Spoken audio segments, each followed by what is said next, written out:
سامعین و سامعات السلام علیکم ورحمۃ اللہ وبرکاتہ۔ ہمارے ساتھ اس وقت ٹیلی فون لائن پر ہیں مشرق ریجن دمام سے معروف عالم دین، مبلغ، اسکالر اور مصنف شیخ قمر منیر صاحب۔ خیر مقدم کرتا ہوں میں اپنی طرف سے اور اپنے تمام سامعین و سامعات کی جانب سے شیخ محمد منیر قمر صاحب کا السلام علیکم۔ وعلیکم السلام ورحمۃ اللہ وبرکاتہ۔ سامعین و سامعات، آج ہماری گفتگو کا موضوع 1 گھنٹہ سامعین کے ساتھ پروگرام میں اسلامی لٹریچر کی تیاری، اس کی اشاعت اور تقسیم ہے۔ اظہار خیال کے لیے جیسا کہ میں نے ابھی آپ سے عرض کیا، معروف عالم دین شیخ ابو عدنان محمد منیر قمر صاحب کو مدعو کیا گیا ہے۔ شیخ ابو عدنان محمد منیر قمر صاحب، یہ بتائیے اسلامی لٹریچر کی تیاری، اس کی اشاعت اور تقسیم کی بابت آپ کی کیا سوچ ہے؟ ڈاکٹر صاحب، سب سے پہلی بات یہ کہ ہم اللہ تعالیٰ کے شکر گزار ہیں جی، اور اس کے بعد ریڈیو جدہ اردو سروس اور خاص طور پر آپ ہمارے شکریہ کے مستحق ہیں کہ آپ نے ہم سے رابطہ کیا اور اس اہم موضوع پر کچھ کہنے کے لیے ہمیں موقع مہیا کیا۔ جی، اللہ تعالیٰ آپ کو جزائے خیر عطا فرمائے۔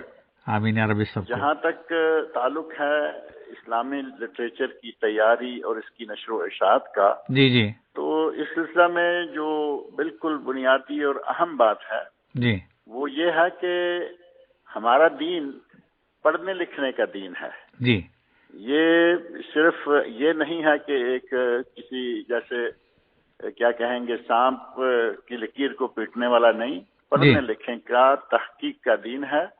اور اس بات کا اندازہ آپ اسی سے کر سکتے ہیں جی کہ اللہ رب العزت نے ہمارے نبی حضرت محمد رسول اللہ صلی اللہ علیہ وسلم پر جو سب سے پہلی وحی نازل فرمائی، جی جی اس کا سب سے پہلا لفظ ہے اقرا، جی پڑھیے۔ جی صحیح۔ اب ظاہر ہے کہ کچھ چیز ہوگی تو پڑھیں گے نا۔ صحیح۔ تو یہ اس بات کی طرف اشارہ کرتا ہے کہ ہمارے دین میں پڑھنے لکھنے کی، علم حاصل کرنے کی بہت اہمیت ہے۔ صحیح۔ اور علم حاصل کرنے کے لیے ظاہر ہے کہ کچھ لوگ لٹریچر تیار کریں گے جی، اور کچھ لوگ اس کو چھاپیں گے، کچھ لوگ اس کی نشر و اشاعت کریں گے اور کچھ لوگ پھر اس کو پڑھ کے اس سے استفادہ کریں گے۔ صحیح۔ تو اسلام میں اس چیز کی بہت ہی زیادہ اہمیت ہے۔ جی اور عام دنیا داری طریقے میں بھی اگر دیکھا جائے جی تو عام طور پر بھی کتاب ایک بہترین ساتھی ہے۔ جیسا کہ کسی عرب نے کہا ہے نا، خیر جلیسن فی الزمان کتاب۔ صحیح۔ دنیا میں بہترین ساتھی اگر کوئی ہے تو وہ کتاب ہے۔ صحیح۔ تو اسلام میں خاص طور پر پڑھنے پڑھانے، سیکھنے سکھانے کی بہت ہی زیادہ تاکید کی گئی ہے۔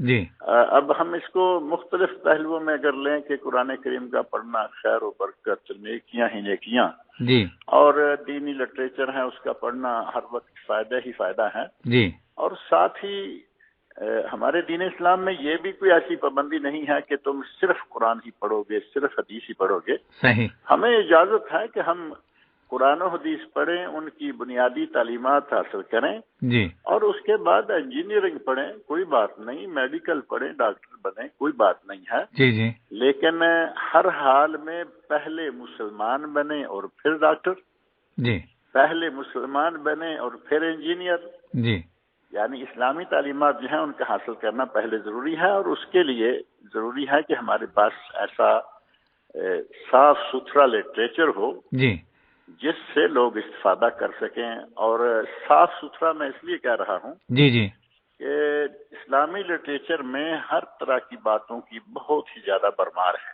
صحیح۔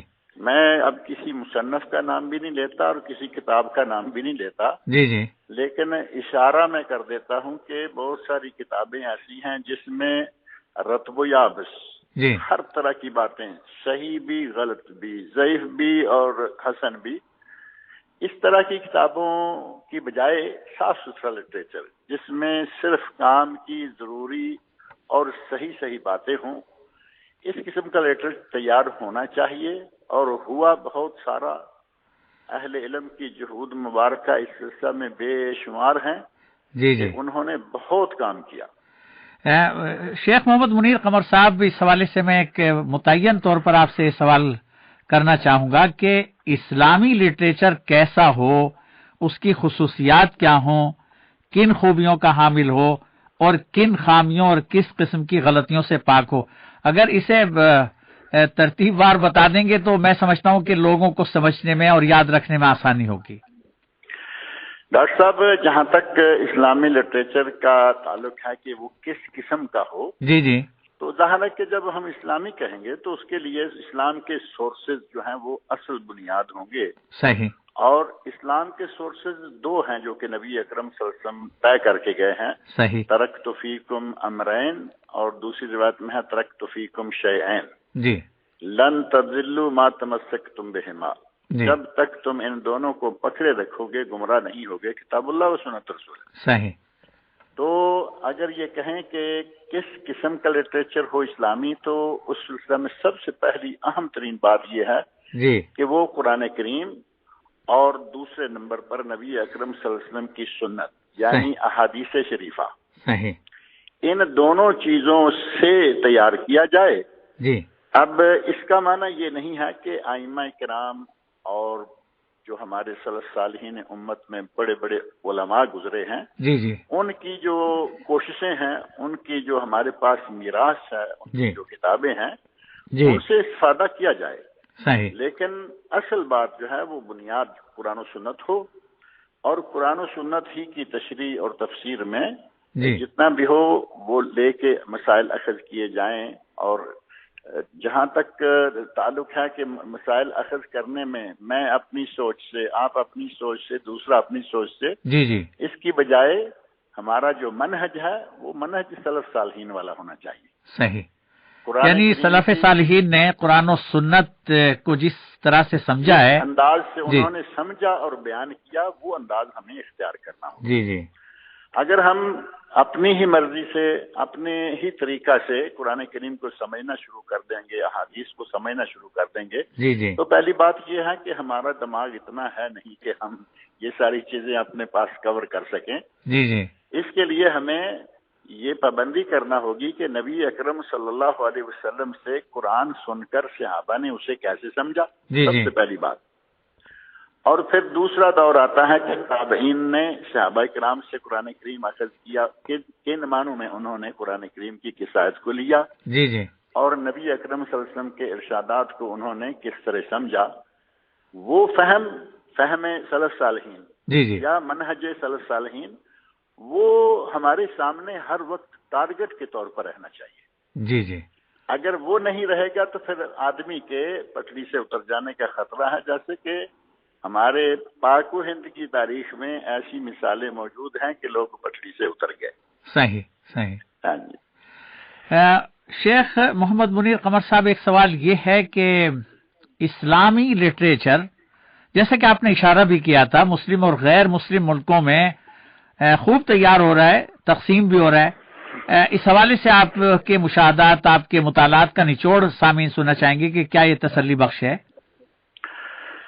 ڈاکٹر صاحب، جہاں تک تعلق ہے لٹریچر کے مختلف ممالک میں، اور ممالک میں سے بھی اسلامی ممالک اور غیر اسلامی ممالک، ان سب میں الحمدللہ لٹریچر بڑے زور شور سے تیار ہو رہا ہے۔ جی جی ابھی آپ ایک مثال انگلینڈ کی لے لیں۔ جی انگلینڈ میں ادارے قائم ہیں، برمنگم میں ادارے قائم ہیں، لندن میں ادارے قائم ہیں، جی بڑے بڑے شہروں میں اسلامی ادارے قائم ہیں، اور وہاں اشاعتی ادارے، جی ایک تو ہے کہ دینی تعلیمی عام مدارس اور تحفیظ القرآن کے، جی جی خاص طور پر اشاعتی ادارے وہاں موجود ہیں، جی اور وہ بڑے بہترین طریقے سے سلف صالحین کے منہج پر قرآن و سنت کی خدمت سر انجام دے رہے ہیں۔ جی اسی طرح امریکہ ہے، وہاں بہت سارے ادارے ہیں۔ اگر یہ کہیں کہ غیر مسلم کنٹریز میں سے ہندوستان ہے، جی ہندوستان میں الحمدللہ اگر یہ میں کہوں کہ بے شمار اسلامی ممالک سے بھی زیادہ کام ہو رہا ہے، جی تو میں شاید غلط نہیں ہوں گا، کیونکہ بڑے بڑے ادارے دہلی میں، بنارس میں، لکھنؤ میں اور دوسرے شہروں میں، حیدرآباد میں جی بڑے بڑے ادارے کام کر رہے ہیں، اور وہ سارے لوگ لٹریچر تیار کر رہے ہیں، اور اللہ رب العزت کی توفیق سے انہیں کچھ ادارے خود چھاپتے ہیں اور تقسیم کرتے ہیں۔ جی کچھ ادارے ایسے ہیں کہ جو فائنینشلی اتنے مضبوط نہیں ہوتے، ان کے ساتھ دوسرے لوگ تعاون کرتے ہیں اور وہ چھاپتے ہیں اور تقسیم کرتے ہیں. تو آج کے دور میں تقریباً ہر زبان میں کام ہو رہا ہے، لٹریچر تیار ہو رہا ہے. اور ہر زبان میں کہتے ہوئے میں اگر مناسب ہو تو میں ایک ادارے کا نام لیتا ہوں جو سعودی عرب میں بھی ہے، پاکستان میں بھی ہے، اور دنیا کے بڑے بڑے ملکوں میں، کئی ملکوں میں ہے. اور صاف ستھرا بہترین لٹریچر تیار کرنے والا ادارہ ہے جو کہ دارالسلام کے نام سے ہے. ریاض، پاکستان، بنگلہ دیش، حتیٰ کہ انڈیا اور انگلینڈ، امریکہ، جگہ جگہ اس کی شاخیں موجود ہیں. اور وہ الحمدللہ کم و بیش 30-40 زبانوں میں کام کر رہے ہیں. ماشاءاللہ. ایک دو بھی نہیں، 30-40 زبانوں میں قرآن کریم کے ترجمے، کتابوں کے ترجمے، اور پھر آڈیو، ویڈیو، ہر طرح کا الیکٹرانک مٹیریل بھی ساتھ ساتھ مہیا کر رہے ہیں. یعنی پرنٹ میڈیا میں ایک نام ہے ان کا، خاص طور پر اسلامی اشاعتی اداروں میں، اور ساتھ ہی الیکٹرانک میڈیا میں انہوں نے کچھ کام کیے ہیں جو بڑے انوکھے قسم کے ہیں. قرآن کریم ہے، اس کے پڑھنے کے بہترین انداز سے، بچوں کو قرآن سکھانے کے انداز، اور بچوں کو دعائیں سکھانے کے لیے چھوٹے چھوٹے کھلونا ٹائپ ایسی چیزیں بنائی ہیں کہ وہ بچے اچھے طریقے سے ان سے روزمرہ کی دعائیں سیکھ جاتے ہیں. اور بچے تو سیکھتے ہیں، ساتھ ان کے بڑے بھی سیکھ لیتے ہیں. صحیح.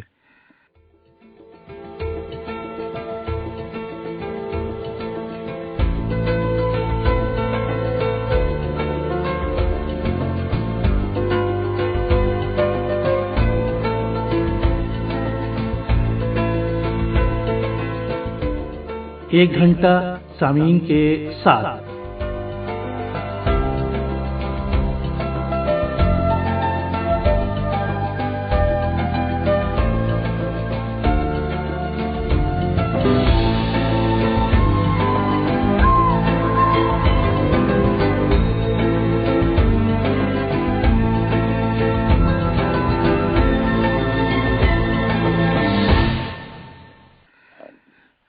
شیخ محمد منیر قمر صاحب، ماشاءاللہ آپ نے بڑی اچھی باتیں بتائیں سامعین کو. اب پروگرام کا سلسلہ، گفتگو کا سلسلہ آگے بڑھاتے ہیں. اسلام دنیا بھر کے انسانوں کے لیے رحمت، عدل و انصاف اور امن و آشتی کا علمبردار مذہب ہے. اسلام ظلم کا مخالف ہے. اسلام نے انسانی اخوت کا عقیدہ دے کر سارے جہاں کو ایک خاندان قرار دیا ہوا ہے. اسلام کی حقانیت اور صداقت سے سارے جہاں کو آگاہ کیے بغیر اسلام کا روشن تصور کس طرح پہنچے گا اپنوں اور پرایوں تک؟ ڈاکٹر صاحب، اس سلسلے میں اسلام جو ہے وہ سب سے پہلی بات یہ کہ اسلام خود اللہ رب العزت نے قرآن کریم میں بہت جگہ نفی کی کہ میں اپنے بندوں پہ ظلم نہیں کرتا. صحیح. میں اپنے بندوں پر کسی دوسرے کے لیے ظلم کو روا نہیں کرتا. اور نبی اکرم صلی اللہ علیہ وسلم نے بارہا اس بات کے بارے میں اپنی احادیث مبارکہ میں کہا، الظلم ظلمات یوم القیامہ. ظلم سے روکا، ظلم سے منع کیا، ظلم کی تردید کی، ظلم پر وعید سنائی. اور ظلم کو اسلام میں قطعاً کسی بھی طرح قبول نہیں کیا گیا. یہ تو پتہ نہیں کیا وجہ ہے کہ کچھ کافروں کو، اصل میں شیطان جو ہے ڈاکٹر صاحب وہ کام کر رہا ہے. صحیح. کافروں کو کچھ ایسا دماغ، ایسا فہم دے دیا کہ مسلمانوں کو انہوں نے آہستہ آہستہ ظالم، بلکہ ان کے الفاظ میں ٹیررسٹ قرار دیا جانے لگا. ہمیں اگر چھوٹی سی ایک آدھ مثال ہی صرف سامنے رکھیں تو ہمیں آسانی سے پتہ چل سکتا ہے کہ وہ انسان کسی پر ظلم کیسے کرے گا جس انسان کو اس کے نبی صلی اللہ علیہ وسلم نے چونٹی پر ظلم کرنے سے روکا. صحیح. حدیث میں واقعہ موجود ہے کہ چونٹی کے گروندے کو آگ لگی دیکھی تو نبی اکرم صلی اللہ علیہ وسلم کھڑے ہو گئے، صحابہ کرام سے مخاطب ہو کر فرمایا، لا ينبغي لأحد ان يعذب بالنار الا رب النار. کسی کو اس بات کی اجازت نہیں ہے کہ وہ آگ کے ساتھ کسی کو عذاب دے، یہ صرف آگ کے مالک اور خالق کا کام ہے. جی جس سے چونٹی کی تکلیف گوارا نہیں ہوئی. صحیح. چھوٹا سا پرندہ ہے چڑیا. جی. صحابہ کرام رضی اللہ عنہ کے ساتھ نبی اکرم صلی اللہ علیہ وسلم سفر میں ہیں. جی. ایک چڑیا نے آ کے آپ کے سر اقدس کے اوپر لوگوں کے اوپر اڑنا شروع کر دیا، پھڑپھڑانا شروع کر دیا. جی. جی. تو نبی اکرم صلی اللہ علیہ وسلم نے محسوس کیا کہ اس کو کوئی تکلیف پہنچی ہے. جی. آپ نے ارشاد فرمایا من فجع هذه بولدها. اللہ سوال آپ نے کیا صاحب، بس یہ کہ اس چڑیا کا بچہ اٹھا کر اس کو کس نے تکلیف پہنچائی ہے؟ جی. جی. صحابہ میں سے ایک نوجوان کہتے ہیں کہ یا رسول اللہ، یہ اس کا چوزا بچہ میں اٹھا کے لایا. جی. فرمایا ردوا ولدها الیہا، اس کا بچہ اس کو واپس دو، اس کے گھونسلے میں رکھ کے آؤ. صحیح. جس دین کے قائد، جس دین کے دنیا میں متعارف کروانے والے نبی حضرت محمد رسول اللہ صلی اللہ علیہ وسلم کی تعلیمات اس طرح کی ہوں، صحیح. اس کے بارے میں اور پھر اس کے ماننے والوں کے بارے میں کہا جائے کہ یہ ظالم ہیں، یہ ٹیررسٹ ہیں، یہ فلاں ہیں، دہشت گرد ہیں، جی. بات سمجھ میں نہیں آ سکتی. چلتے پھرتے جانوروں تک کے لیے نبی صلی اللہ علیہ وسلم نے حقوق متعین کیے. صحیح. جانور پر ظلم کو گناہ قرار دیا. جانور کے ساتھ نیکی کرنے کو آپ نے اجر و ثواب اس حد تک دیا کہ وہ جو ایک فاحشہ عورت کا واقعہ ہے اور بعض روایات میں ہے کہ وہ مرد تھا، جی. گناہ گار تھا، یا فاحشہ عورت تھی، گناہ گار تھی، اس نے کتے کو پانی پلایا. صحیح. آپ اندازہ کرو، ایک جی. نجس جانور ہے، جی. جی. کتے کو پانی پلایا. اللہ رب العزت نے اس کے صرف اسی کام کو اتنی قدردانی سے دیکھا کہ اسے جنت میں داخل کر دیا. اللہ اکبر.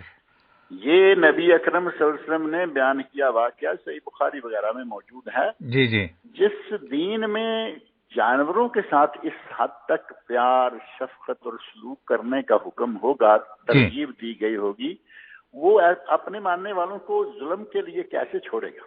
صحیح. اور یہ ایک نہیں، ایسے بہت سارے واقعات کتب حدیث میں موجود ہیں. نبی اکرم صلی اللہ علیہ وسلم ایک اونٹ باغ کے پاس سے گزرے تو اونٹ بلبلاتا ہوا آیا. جی. آپ سمجھ گئے کہ اس اونٹ کو کوئی شکایت ہے.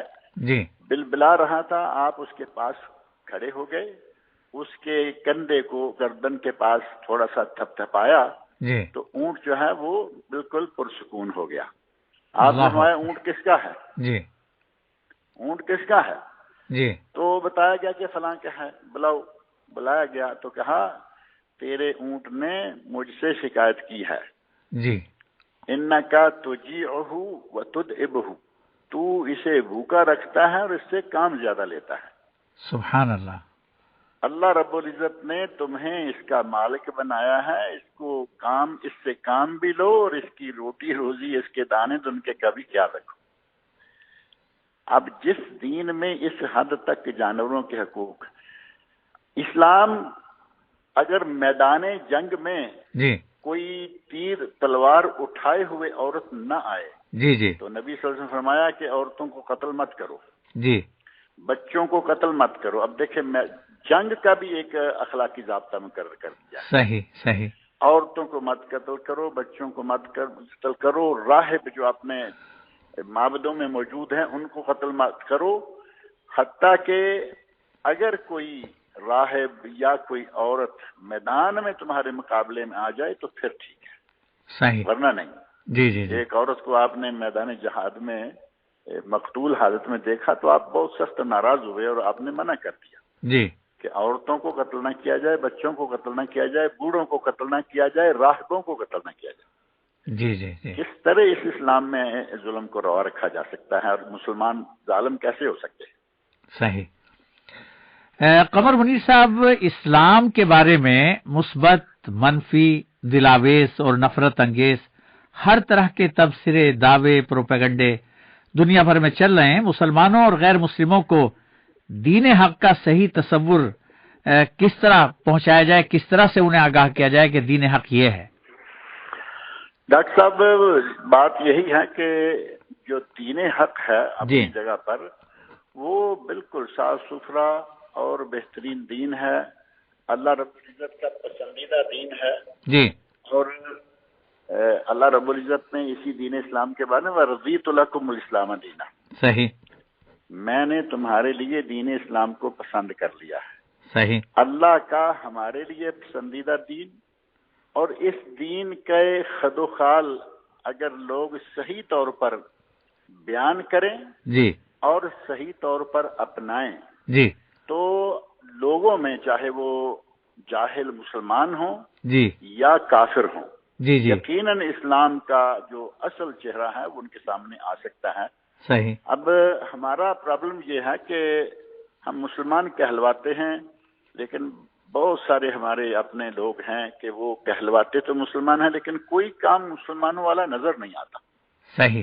اب اس آدمی کو دیکھ کر کوئی کیا متاثر ہوگا. اسی طرح جو اسلام کی تبلیغ اور دعوت کے میدان میں کام کر رہے ہیں لوگ جی جی وہ اگر قرآن و سنت سے لے کر نبی اکرم صلی اللہ علیہ وسلم کی سیرت طیبہ کو سامنے رکھ کے جی صحابہ کرام کے کردار کو سامنے رکھ کے لوگوں کے ساتھ بات کریں جی مسلمانوں کے ساتھ بات کریں کافروں کے ساتھ بات کریں بات میں وزن ہوگا یقیناً کہ یہ لوگ اسی طرح کے ہیں اور یہ دین ایسا ہے. جی جی ایسے بے شمار واقعات ہمارے یہاں خاص طور پر سعودی عرب کے اندر رہتے ہوئے جی بے شمار واقعات ہمیں ایسے لگتے ہیں کہ کوئی اذان سن کر مسلمان ہو رہا ہے. صحیح. کہتا ہے کہ اذان جب جب ہوتی تھی میرے دل کے اندر اس طرح ہوتا تھا. جی. اور جو آپ کی نے ایک کتاب اس سلسلے میں شائع فرمائی ہے کہ لوگ جو مسلمان ہوئے وہ کیسے کیسے مسلمان ہوئے. جی. آپ تو بہت سارے واقعات خود آپ نے نقل کیے ہیں. اسلام کا صحیح چہرہ جو ہے وہ یا تو مسلمان پر نظر آ رہا ہو لوگ متاثر ہوں گے جی. یا پھر اسے قرآن و سنت کی روشنی میں لوگوں کے سامنے بیان کیا جائے. صحابہ کرام کا کردار ان کی عظمتیں لوگوں کے سامنے رکھی جائیں تو اسلام کا چہرہ یقیناً لوگوں کے سامنے آ سکتا ہے. لوگوں کو متعارف کروایا جا سکتا ہے. رہا یہ کہ کچھ لوگ اسلام پر جو آپ نے فرمایا کہ کچھ لوگ منفی رنگ میں اسلام کو لیتے ہیں اور اس کے خلاف کچھ بیانات یا کچھ کرتے ہیں. جی جی. یہ کافروں کو تو مان لیتے ہیں کہ وہ تو کریں گے کیونکہ وہ مسلمان نہیں ہیں. صحیح. ہمارے اپنے کچھ مسلمان ایسے ہیں کم عقل جو اسلام کو خود نہیں سمجھتے اور اسلام کو ناقص یا اسلام پہ کسی نہ کسی طرح کا کوئی نہ کوئی حملہ کہیں نہ کہیں سے کرتے ہیں. جی. اصل میں یہ جن کو علمانی کہتے ہیں نا جی جی مسلمان ہونے کے باوجود دین سے بہت دور لوگ ہیں. کچھ عرصہ پہلے کسی صاحب نے کہہ دیا تھا کہا کہ اسلام فرسودہ دین ہے. جی. آج کے دور میں یہ آج کے موجودہ ترقی یافتہ دور کا یہ ساتھ نہیں دے سکتا. اب یہ کہنے والا بھی کوئی عام سا آدمی نہیں تھا بڑا لیڈروں میں شمار ہونے والا لیڈر تھا. جی. اور اس کی اس بات کو اگر تھوڑا سا غور سے دیکھیں کہ آج کے ترقی یافتہ دور کا ساتھ نہیں دے سکتا. آج دنیا کا کوئی ملک ایسا نہیں ہوگا جہاں بھوک نہ ہو. صحیح. بڑے بڑے مالدار ملک بھی ہیں وہاں غریب لوگ بھوکوں مرنے والے بھی موجود ہیں. صحیح. اسلام ہی وہ دور ہے اسلام کا ہی وہ دور ہے کہ حضرت عمر فاروق رضی اللہ عنہ کے زمانے میں ایسا وقت گزرا جی کہ کہیں کوئی فقیر نہیں. صحیح. کہیں کوئی بھیک مانگنے والا نہیں. حتیٰ کہ لوگ اپنے گھر سے زکوٰۃ کا پیسہ نکال کے دینے کے لیے جا رہے ہیں. جی. اس وقت وہ آج کا سسٹم وہ چیک نہیں تھا اور نوٹ نہیں تھے. صحیح. پوٹلی میں کچھ نہ کچھ سکے ہوا کرتے تھے. جی. سکوں کی پوٹلی لے کے آدمی نکلتا ہے کہ میں جا کے یہ زکوٰۃ کے پیسے کسی کو دے کے آتا ہوں. جی. ایک جگہ دو جگہ جہاں جا رہے ہیں لوگ آگے پوٹلی دکھا رہے ہیں کہ ہم تو خود زکوٰۃ نکالنے کے لیے جا رہے ہیں. واہ واہ واہ. جی. کوئی غریب نہیں رہا. صحیح. کسی کو مفلسی کی حالت میں دیکھا نہیں گیا.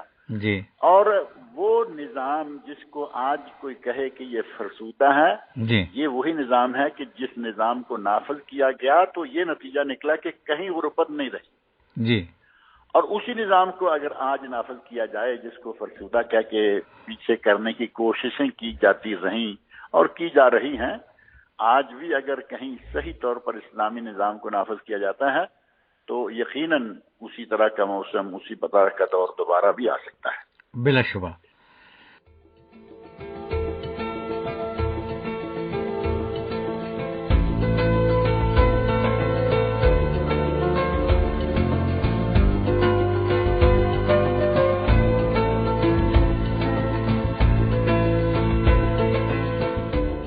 ایک گھنٹہ سامعین کے ساتھ.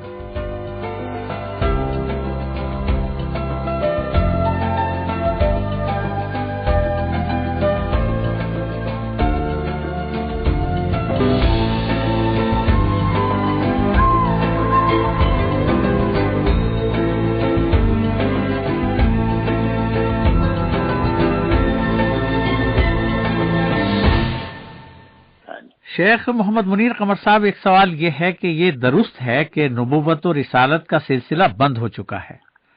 پیغمبر اعظم و آخر محمد مصطفیٰ صلی اللہ علیہ وسلم کے بعد اب کوئی نبی یا کوئی رسول نہیں آئے گا، تاہم اقوام عالم کی رنگا رنگی، زمان و مکان کی تبدیلی اور ملکی و قومی مزاج کی رعایت، داعیان کرام اور دعوتی لٹریچر کی ناگزیر ضرورت ہے۔ اس حوالے سے آپ سامعین کو کیا روشنی دیں گے کہ زمان و مکان کا لحاظ سے داعیان کرام اور اسلامی لٹریچر تیار کرنے والے کس انداز سے کریں؟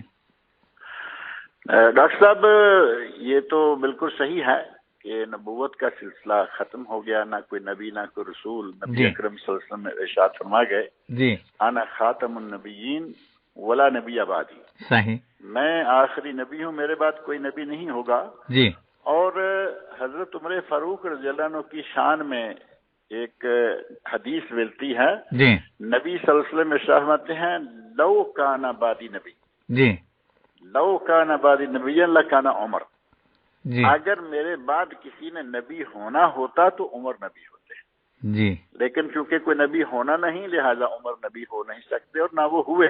جی صحیح۔ اب اس کے بعد ایک بات یہ کہ نبوت کا سلسلہ تو ختم ہو گیا، لیکن نبی اکرم صلی اللہ علیہ وسلم نے ایک حدیث میں ایک پیشن گوئی فرمائی تھی جی کہ 30 دجال، 30 کذابون، جی دجالون سامنے آئیں گے، جی ان میں سے واقعتاً دجالوں کا سلسلہ جو ہے وہ جھوٹے مدعیان نبوت، جی ان کا سلسلہ شروع ہو گیا۔ نبی صلی اللہ علیہ وسلم کے عہد مبارک میں ہی مسیلمہ کذاب نے نبوت کا دعویٰ کر دیا، صحیح، اور تفصیل میں نہیں جاتے، حضرت وحشی رضی اللہ عنہ کے ہاتھوں پر وہ قتل ہوا، صحیح، اور یہ وحشی وہی ہیں جنہوں نے حضرت امیر حمزہ رضی اللہ عنہ کو شہید کیا تھا، جی اور انہی کے ہاتھوں یہ مسیلمہ کذاب مارا گیا۔ جی تو بعض تاریخی روایات میں، سیرت کی کتابوں میں ملتا ہے کہ وحشی رضی اللہ تعالی عنہ نے جی جب سے حضرت امیر حمزہ کو شہید کیا اور خود مسلمان ہوا، جی جی آسمان کی طرف منہ کر کے نہیں دیکھتے تھے کہ مجھے اپنے رب سے شرم آتی ہے جی کہ میں نے اپنے نبی کا اتنا پیارا قتل کر دیا۔ جی جی اور جس وقت اس کو مسیلمہ کذاب کو قتل کیا تو اسی وقت قتل کرتے ہی آسمان کی طرف منہ کر کے کہا، یا اللہ، میں نے تیرے نبی کا پیارا قتل کیا تھا، شرمسار تھا، آج تک میں نے کبھی اوپر منہ نہیں کیا، آج میں نے تیرے نبی کا دشمن قتل کر دیا۔ صحیح، یعنی آج میں وہ اپنی ندامت جو ہے اس کا علاج کر لیا۔ یہ تو نبوت اسی وقت شروع ہو گئی۔ ایک عورت تھی، آپ کے علم میں ہے یقیناً، سجاح، اس نے نبوت کا دعویٰ کر دیا، جی صحیح، اور کہہ دیا کہ جی ٹھیک ہے، لا نبی آبادی کہاں ہے، ہاں اور نبی یا مذکر کا صیغہ ہے جی صحیح، کہ میرے بعد کوئی مرد نبی نہیں آئے گا، یہ تو نہیں کہا کہ عورت نبی نہیں آئے گی۔ جی جی اس نے اپنا راستہ سیدھا کر دیا۔ صحیح صحیح صحیح، اور پھر بعد میں ہمارے دور جانے کی کیا ضرورت ہے، ہمارے ہندوستان میں، جی بھارت میں کہہ لیں یا ہندوستان میں کہہ جی لیں، جی جب جی متحدہ ہندوستان تھا جی جی تو پنجاب کے ایک شہر قادیان میں مرزا غلام احمد قادیانی، جی اس نے نبوت کا دعویٰ کر دیا۔ جس آدمی کو اتنا ہوش نہیں کہ میں مرد ہوں یا عورت ہوں، اس جی کے اپنے لٹریچر کی میں 1 2 3 باتیں صرف مختصر بتاتا ہوں۔ جی وہ کہتا ہے کہ مجھے حیض آتا ہے، جی مجھے حمل ہوا، جی میں پیدا ہو گیا۔ جی اب یہ ایک مرد یہ باتیں کر رہا ہے اور کہے کہ میں نبی ہوں، اور اسے ماننا میں لوگ شروع کر دیں، جی صحیح، تو بڑی عجیب بات ہے۔ یہ سلسلہ شروع ہوا، آج بھی کبھی نہ کوئی کہیں نہ کہیں یہ لوگ سر اٹھاتے رہتے ہیں۔ جی نبوت کا سلسلہ، نبی اکرم صلی اللہ علیہ وسلم نے فرمایا میں آخری نبی ہوں، میرے بعد کوئی نبی نہیں آئے گا، کوئی رسول نہیں ہوگا۔ صحیح، لیکن جہاں تک معاملہ آپ نے ذکر فرمایا نا جی کہ اس وقت زمان و مکان کے حساب سے لٹریچر کی تیاری کے لیے کیسے ہوگا، جی جی تو ظاہر ہے کہ عربوں میں جو بیماریاں ہیں، جی عربوں میں جو برائیاں ہیں، جی اگر وہ باتیں ہم ہندوستان، پاکستان میں، بنگلہ دیش میں لکھیں گے جی اور ان لوگوں کو پہنچائیں گے تو کوئی خاطر خواہ فائدہ نہیں ہوگا، کیونکہ وہاں تو وہ چیزیں ہیں نہیں۔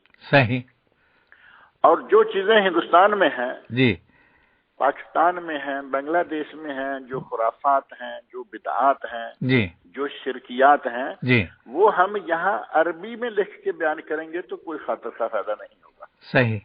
البتہ ان کو ہم اردو میں لکھیں گے، بنگالی میں لکھیں گے، انگلش میں لکھیں گے تو ہمارے لوگ چونکہ ان زبانوں کو جاننے والے ہیں، صحیح۔ یہی ہونا بھی چاہیے کہ ہمیں یہ نہیں کہ جس طرف بھی رجحان گیا ادھر ہی لکھنا شروع کر دیا۔ جی ہاں، ایک آدمی اگر کچھ کاروباری نقطہ نظر سے لکھے تو وہ لکھتا رہے، صحیح۔ لیکن اصل بات یہ ہے کہ علاقے کا خیال رکھتے ہوئے اور وقت کی ضرورت کیا ہے جی اس کا خیال رکھتے ہوئے لکھا جانا چاہیے۔ صحیح۔ اور جہاں تک کہ زمان کا اور مکان کا تعلق ہے، خاص طور پر مکان کا، جی وہ ہمارے پاک و ہند کے جو ماحول میں چیزیں فٹ آتی ہیں جی ان چیزوں پہ اہل علم لکھ رہے ہیں اور بہت سارا لکھ کے گئے ہیں۔ عرب لوگ اپنے طور پر جو کچھ ہے وہ لکھ رہے ہیں، لکھ کے گئے ہیں، اور یہ سلسلہ انشاءاللہ تعالی جاری رہے گا۔ جو دعوت و ارشاد کے میدان میں یا تبلیغ کے میدان میں لوگ کام کر رہے ہیں، ان میں ظاہر ہے کہ ہر آدمی ایک ہی لیول کا نہیں ہے۔ کچھ لوگ نئے ہیں، کچھ بڑے پرانے ہو کر سنجیدہ تجربہ کار ہو چکے ہیں، جی اور خاص طور پر جن لوگوں کا اس میدان میں کچھ حصہ ہے اور کچھ عرصہ سے کام کر رہے ہیں، وہ بات کو سمجھتے ہیں کہ کس بات کو کہاں کرنا مناسب ہے جی اور کس موضوع پر لکھنا مناسب ہے۔ جی وہ اپنے موضوعات کو وقت کی ضرورت، حاجت اور جی لوگوں کی ضرورت کو دیکھتے ہوئے لکھتے ہیں، اور ایسا ہی ہونا چاہیے۔ صحیح۔ اب اگر شوال کے مہینے میں ڈاکٹر صاحب جی شوال یا ذوالقعدہ کے مہینے میں رمضان المبارک کے مسائل بیان کرنا شروع کر دے کوئی اپنے درسوں میں، صحیح صحیح۔ یا اس موضوع پر چھوٹے چھوٹے آرٹیکل لکھ کے اخباروں میں دینا جی شروع جی کر جی دے صحیح تو کیا بے وقت کی راگنی نہ کہیں گے؟ صحیح صحیح۔ یعنی جس کا جو وقت ہے اس وقت کو دیکھتے ہوئے لکھا جائے، اس وقت کو دیکھتے ہوئے کہا جائے۔ صحیح۔ اگر درس و تقریر ہے تو موقع مناسبت دیکھ کر، اور اگر تحریر، تصنیف، تالیف ہے تو موقع مناسب دیکھ کر ہونی چاہیے، اور اس کا بہت فائدہ ہوتا ہے۔ صحیح۔ اگر میدان کے دعوت کے میدان میں کام کرنے والے لوگوں کو یہ تجربہ ہے کہ اگر آپ وقت کو دیکھتے ہوئے، جگہ کو دیکھتے ہوئے مناسب بات کہیں گے، مناسب چیز لکھیں گے جی تو وہ بہت مؤثر ہوگی۔ بلا شبہ۔ جی ہاں، اگر کہیں بھی لکھنا شروع کر دیں گے تو وہ بات ہے کہ وقت بھی ضائع کریں گے۔ جی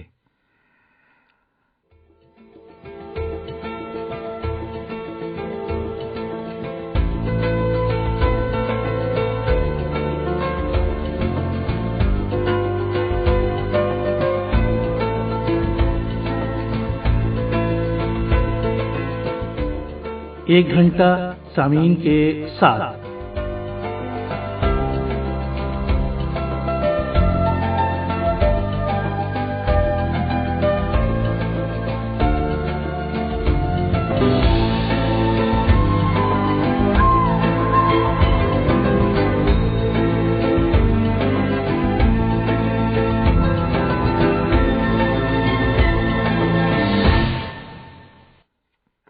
شیخ محمد منیر قمر صاحب، سوالات تو بہت ہیں، آخری سوال میں کرنا چاہوں گا، وقت محدود ہے، کہ عصر حاضر میں لوگوں کے پاس وقت بہت کم ہے، ابلاغی ترغیبات کا میلہ لگا ہوا ہے، ایسے عالم میں مختلف المزاج لوگوں کے ذوق اور ضرورت کو مد نظر رکھ کر جدید وسائل سے استفادہ اسلامی لٹریچر کے حوالے سے کس قدر ضروری ہے؟ آپ نے دارالسلام کے حوالے سے بھی تذکرہ کیا تھا کہ الیکٹرانک میڈیا، جی الیکٹرانک میڈیا پر بھی توجہ ہے۔ جی میں اس سلسلے میں ڈاکٹر صاحب یہ کہنا چاہوں گا، اور جی میں موقع بموقع اپنے حلقے میں اپنے احباب سے یہ کہتا رہتا ہوں جی کہ موجودہ جو نیٹ ہے نا، نیٹ کہیں تو اس میں سارا الیکٹرانک میڈیا آ گیا۔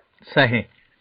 یہ نیٹ ہمارے لیے بہت بڑی رحمت بھی ہے اور اسی وقت یہ بہت بڑی زحمت بھی ہے۔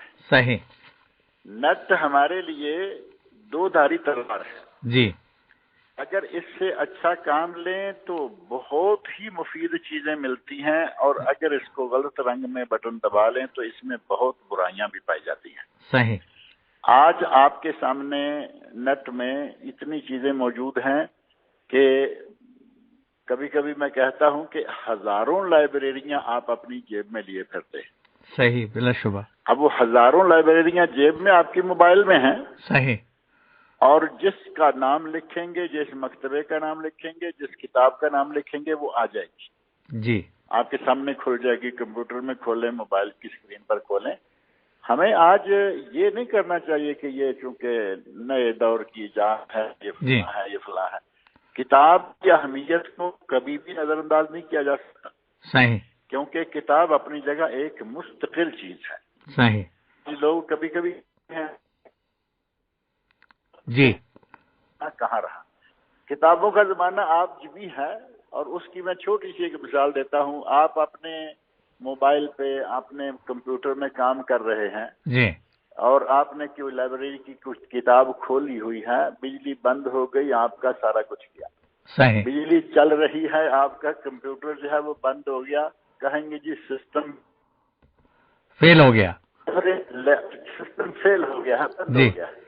آپ کی لائبریری میں آپ شیلف ہیں، کتابوں سے ہیں، نہ ان پہ بجلی کا اثر ہے، جی، نہ ان پہ کوئی فیل ہونے کا اثر ہے۔ جب چاہیں آپ جس کتاب کی طرف چاہیں شروع کر سکتے ہیں۔ گرچہ یہ تھوڑی سی بھاری، تھوڑی سی محنت طلب چیز ہے، لیکن پائیدار چیز ہے۔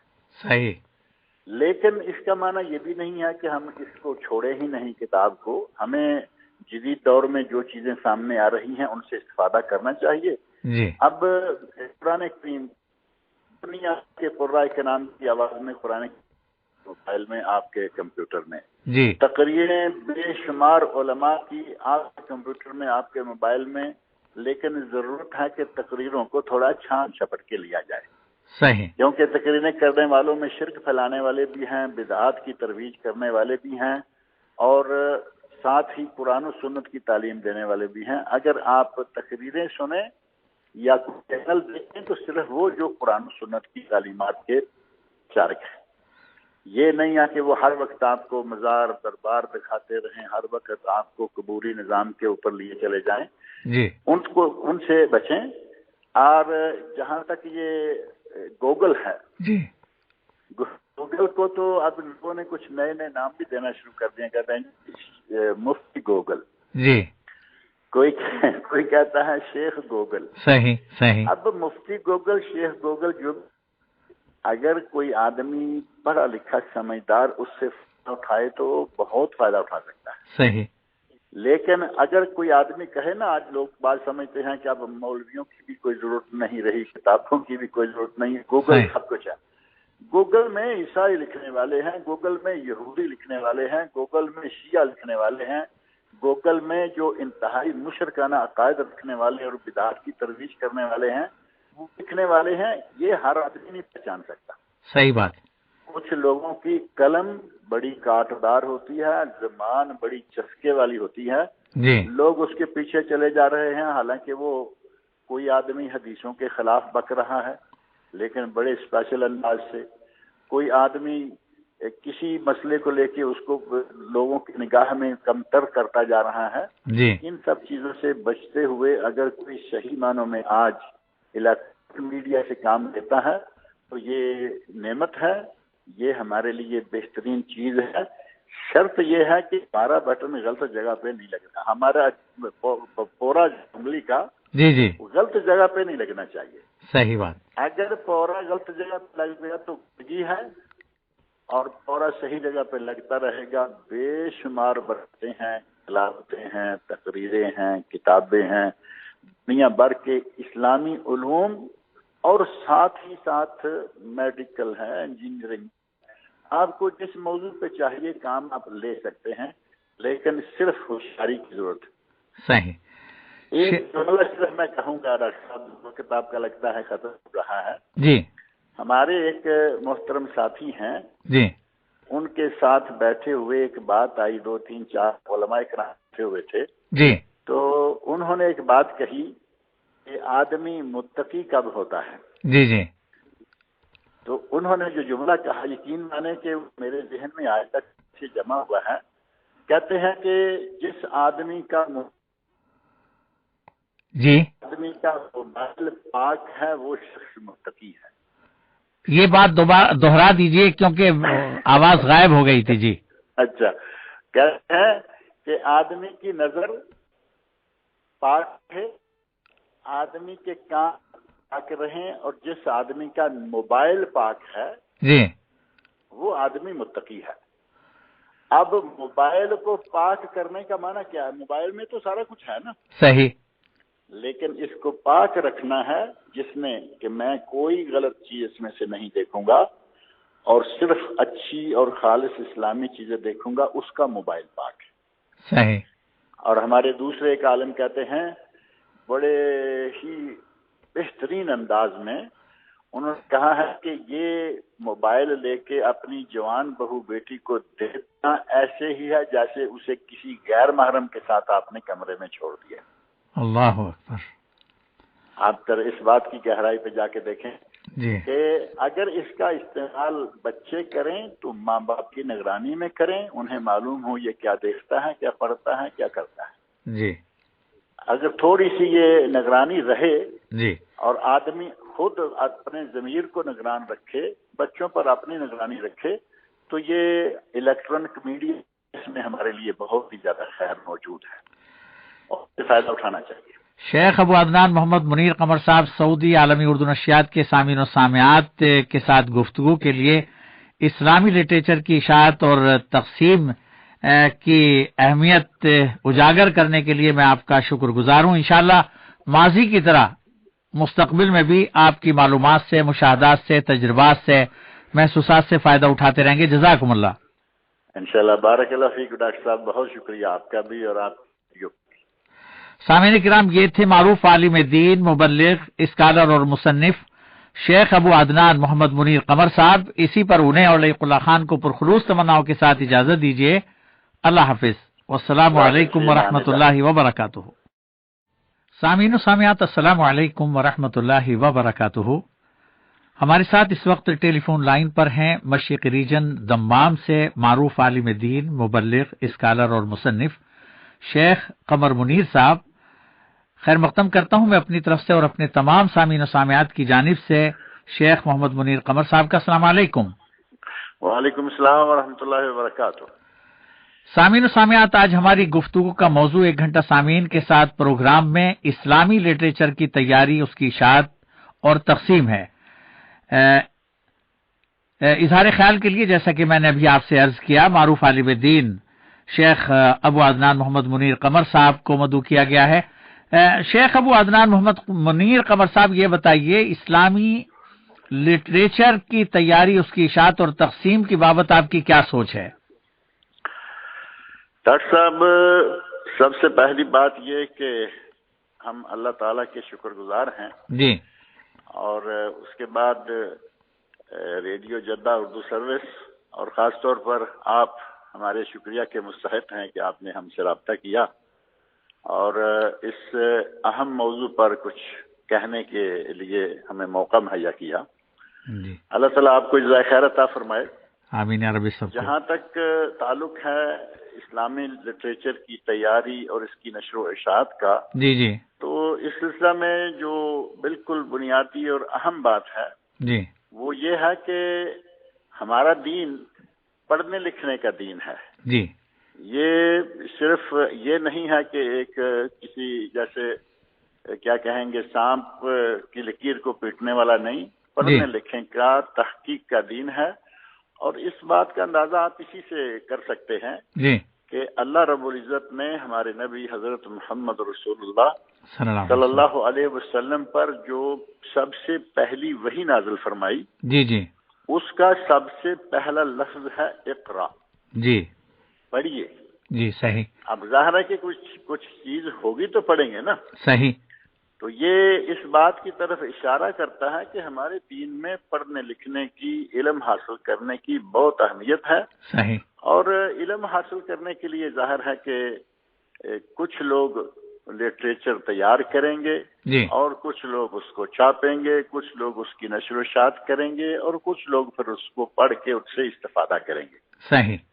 تو اسلام میں اس چیز کی بہت ہی زیادہ اہمیت ہے، جی اور عام دنیا داری طریقے میں بھی اگر دیکھا جائے جی تو عام طور پر بھی کتاب ایک بہترین ساتھی ہے، جیسا کہ کسی عرب نے کہا ہے نا، خیر جلیس فی الزمان کتاب، صحیح دنیا میں بہترین ساتھی اگر کوئی ہے تو وہ کتاب ہے۔ صحیح۔ تو اسلام میں خاص طور پر پڑھنے پڑھانے سیکھنے سکھانے کی بہت ہی زیادہ تاکید کی گئی ہے۔ جی اب ہم اس کو مختلف پہلوؤں میں اگر لیں کہ قرآن کریم کا پڑھنا خیر و برکت، نیکیاں ہی نیکیاں، جی اور دینی لٹریچر ہے اس کا پڑھنا ہر وقت فائدہ ہی فائدہ ہے، جی اور ساتھ ہی ہمارے دین اسلام میں یہ بھی کوئی ایسی پابندی نہیں ہے کہ تم صرف قرآن ہی پڑھو گے، صرف حدیث ہی پڑھو گے۔ صحیح ہمیں اجازت ہے کہ ہم قرآن و حدیث پڑھیں، ان کی بنیادی تعلیمات حاصل کریں، جی اور اس کے بعد انجینئرنگ پڑھیں، کوئی بات نہیں، میڈیکل پڑھیں، ڈاکٹر بنیں، کوئی بات نہیں ہے، جی جی لیکن ہر حال میں پہلے مسلمان بنیں اور پھر ڈاکٹر، جی پہلے مسلمان بنیں اور پھر انجینئر، جی یعنی اسلامی تعلیمات جو ہیں ان کا حاصل کرنا پہلے ضروری ہے، اور اس کے لیے ضروری ہے کہ ہمارے پاس ایسا صاف ستھرا لٹریچر ہو جی جس سے لوگ استفادہ کر سکیں۔ اور صاف ستھرا میں اس لیے کہہ رہا ہوں جی جی کہ اسلامی لٹریچر میں ہر طرح کی باتوں کی بہت ہی زیادہ بھرمار ہے۔ صحیح۔ میں اب کسی مصنف کا نام بھی نہیں لیتا اور کسی کتاب کا نام بھی نہیں لیتا، جی جی لیکن اشارہ میں کر دیتا ہوں کہ بہت ساری کتابیں ایسی ہیں جس میں رتب و یابس جی ہر طرح کی باتیں، صحیح بھی غلط بھی ضعیف بھی اور حسن بھی، اس طرح کی کتابوں کی بجائے صاف ستھرا لٹریچر جس میں صرف کام کی ضروری اور صحیح باتیں ہوں، اس قسم کا لٹریچر تیار ہونا چاہیے، اور ہوا بہت سارا۔ اہل علم کی جہود مبارکہ اس سلسلہ میں بے شمار ہیں جی کہ جی انہوں نے بہت کام کیا۔ شیخ محمد منیر قمر صاحب، اس حوالے سے میں ایک متعین طور پر آپ سے سوال کرنا چاہوں گا کہ اسلامی لٹریچر کیسا ہو، اس کی خصوصیات کیا ہوں، کن خوبیوں کا حامل ہو اور کن خامیوں اور کس قسم کی غلطیوں سے پاک ہو؟ اگر اسے ترتیب وار بتا دیں گے تو میں سمجھتا ہوں کہ لوگوں کو سمجھنے میں اور یاد رکھنے میں آسانی ہوگی۔ ڈاکٹر صاحب، جہاں تک اسلامی لٹریچر کا تعلق ہے کہ وہ کس قسم کا ہو، جی جی تو ظاہر ہے کہ جب ہم اسلامی کہیں گے تو اس کے لیے اسلام کے سورسز جو ہیں وہ اصل بنیاد ہوں گے، صحیح۔ اور اسلام کے سورسز دو ہیں جو کہ نبی اکرم صلی اللہ علیہ وسلم طے کر کے گئے ہیں، صحیح۔ ترکت فیکم امرین، اور دوسری روایت میں ہے ترکت فیکم شیئین جی لن تضلوا ما تمسکتم بہما، جی جب تک تم ان دونوں کو پکڑے رکھو گے گمراہ نہیں ہوگے، کتاب اللہ و سنت رسول۔ صحیح۔ تو اگر یہ کہیں کہ کس قسم کا لٹریچر ہو اسلامی، تو اس سلسلہ میں سب سے پہلی اہم ترین بات یہ ہے جی کہ وہ قرآن کریم، اور دوسرے نمبر پر نبی اکرم صلی اللہ علیہ وسلم کی سنت یعنی احادیث شریفہ، صحیح۔ ان دونوں چیزوں سے تیار کیا جائے۔ جی اب اس کا معنی یہ نہیں ہے کہ ائمہ کرام اور جو ہمارے سلف صالحین امت میں بڑے بڑے علماء گزرے ہیں، جی جی ان کی جو کوششیں ہیں، ان کی جو ہمارے پاس میراث ہے، ان کی جی جو کتابیں ہیں، جی ان سے استفادہ کیا جائے، صحیح۔ لیکن اصل بات جو ہے وہ بنیاد قرآن و سنت ہو، اور قرآن و سنت ہی کی تشریح اور تفسیر میں جی جتنا بھی ہو وہ لے کے مسائل اخذ کیے جائیں۔ اور جہاں تک تعلق ہے کہ مسائل اخذ کرنے میں اپنی سوچ سے، آپ اپنی سوچ سے، دوسرا اپنی سوچ سے، جی جی اس کی بجائے ہمارا جو منہج ہے وہ منہج سلف صالحین والا ہونا چاہیے۔ صحیح۔ قرآن یعنی کریم سلف کی صالحین نے قرآن و سنت کو جس طرح سے سمجھا ہے، انداز سے جی انہوں نے سمجھا اور بیان کیا، وہ انداز ہمیں اختیار کرنا ہوگا۔ جی جی اگر ہم اپنی ہی مرضی سے، اپنے ہی طریقہ سے قرآن کریم کو سمجھنا شروع کر دیں گے، احادیث کو سمجھنا شروع کر دیں گے، جی جی تو پہلی بات یہ ہے کہ ہمارا دماغ اتنا ہے نہیں کہ ہم یہ ساری چیزیں اپنے پاس کور کر سکیں۔ جی جی اس کے لیے ہمیں یہ پابندی کرنا ہوگی کہ نبی اکرم صلی اللہ علیہ وسلم سے قرآن سن کر صحابہ نے اسے کیسے سمجھا، سب سے پہلی بات۔ اور پھر دوسرا دور آتا ہے کہ تابعین نے صحابہ کرام سے قرآن کریم اخذ کیا، کن معنوں میں انہوں نے قرآن کریم کی کفایت کو لیا، اور نبی اکرم صلی اللہ علیہ وسلم کے ارشادات کو انہوں نے کس طرح سمجھا۔ وہ فہم سلف صالحین یا منہج سلف صالحین وہ ہمارے سامنے ہر وقت ٹارگٹ کے طور پر رہنا چاہیے۔ اگر وہ نہیں رہے گا تو پھر آدمی کے پٹری سے اتر جانے کا خطرہ ہے، جیسے کہ ہمارے پاک و ہند کی تاریخ میں ایسی مثالیں موجود ہیں کہ لوگ پٹری سے اتر گئے۔ صحیح۔ ہاں جی۔ شیخ محمد منیر قمر صاحب، ایک سوال یہ ہے کہ اسلامی لٹریچر، جیسا کہ آپ نے اشارہ بھی کیا تھا، مسلم اور غیر مسلم ملکوں میں خوب تیار ہو رہا ہے، تقسیم بھی ہو رہا ہے۔ اس حوالے سے آپ کے مشاہدات، آپ کے مطالعات کا نچوڑ سامعین سننا چاہیں گے کہ کیا یہ تسلی بخش ہے؟ ڈاکٹر صاحب، جہاں تک تعلق ہے لٹریچر کے مختلف ممالک میں، اور ممالک میں سے بھی اسلامی ممالک اور غیر اسلامی ممالک، ان سب میں الحمدللہ لٹریچر بڑے زور شور سے تیار ہو رہا ہے۔ جی۔ ابھی آپ ایک مثال انگلینڈ کی لے لیں۔ انگلینڈ میں ادارے قائم ہیں، برمنگم میں ادارے قائم ہیں، لندن میں ادارے قائم ہیں، بڑے بڑے شہروں میں اسلامی ادارے قائم ہیں، اور وہاں اشاعتی ادارے، اس طرح کے دینی تعلیمی عام مدارس اور تحفیظ قرآن کے خاص طور پر اشاعتی ادارے وہاں موجود ہیں، اور وہ بڑے بہترین طریقے سے سلف صالحین کے منہج پر قرآن و سنت کی خدمت سر انجام دے رہے ہیں۔ اسی طرح امریکہ ہے، وہاں بہت سارے ادارے ہیں۔ اگر یہ کہیں کہ غیر مسلم کنٹریز میں سے ہندوستان ہے، ہندوستان میں الحمدللہ اگر یہ میں کہوں کہ بے شمار اسلامی ممالک سے بھی زیادہ کام ہو رہا ہے، تو میں شاید غلط نہیں ہوں گا، کیونکہ بڑے بڑے ادارے دہلی میں، بنارس میں، لکھنؤ میں اور دوسرے شہروں میں، حیدرآباد میں بڑے بڑے ادارے کام کر رہے ہیں، اور وہ سارے لوگ لٹریچر تیار کر رہے ہیں، اور اللہ رب العزت کی توفیق سے انہیں کچھ ادارے خود چھاپتے ہیں اور تقسیم کرتے ہیں۔ کچھ ادارے ایسے ہیں کہ جو فائنینشلی اتنے مضبوط نہیں ہوتے، ان کے ساتھ دوسرے لوگ تعاون کرتے ہیں اور وہ چھاپتے ہیں اور تقسیم کرتے ہیں۔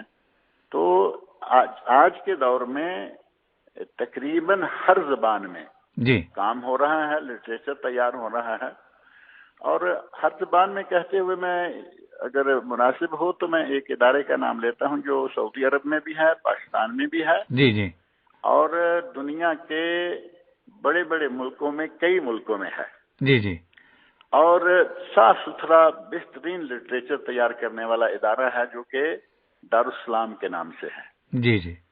ریاض، پاکستان، بنگلہ دیش، حتیٰ کہ انڈیا اور انگلینڈ، امریکہ، جگہ جگہ اس کی شاخیں موجود ہیں، اور وہ الحمدللہ کم و بیش 30-40 زبانوں میں کام کر رہے ہیں۔ ماشاءاللہ، ایک دو بھی نہیں، 30-40 زبانوں میں قرآن کریم کے ترجمے، کتابوں کے ترجمے، اور پھر آڈیو، ویڈیو، ہر طرح کا الیکٹرانک مٹیریل بھی ساتھ ساتھ مہیا کر رہے ہیں۔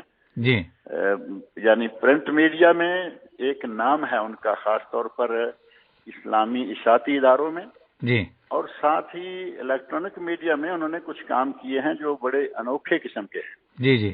قرآن کریم ہے، اس کے پڑھنے کے بہترین انداز سے، بچوں کو قرآن سکھانے کے انداز، اور بچوں کو دعائیں سکھانے کے لیے چھوٹے چھوٹے کھلونا ٹائپ ایسی چیزیں بنائی ہیں کہ وہ بچے اچھے طریقے سے ان سے روزمرہ کی دعائیں سیکھ جاتے ہیں، اور بچے تو سیکھتے ہیں، ساتھ ان کے بڑے بھی سیکھ لیتے ہیں۔ صحیح۔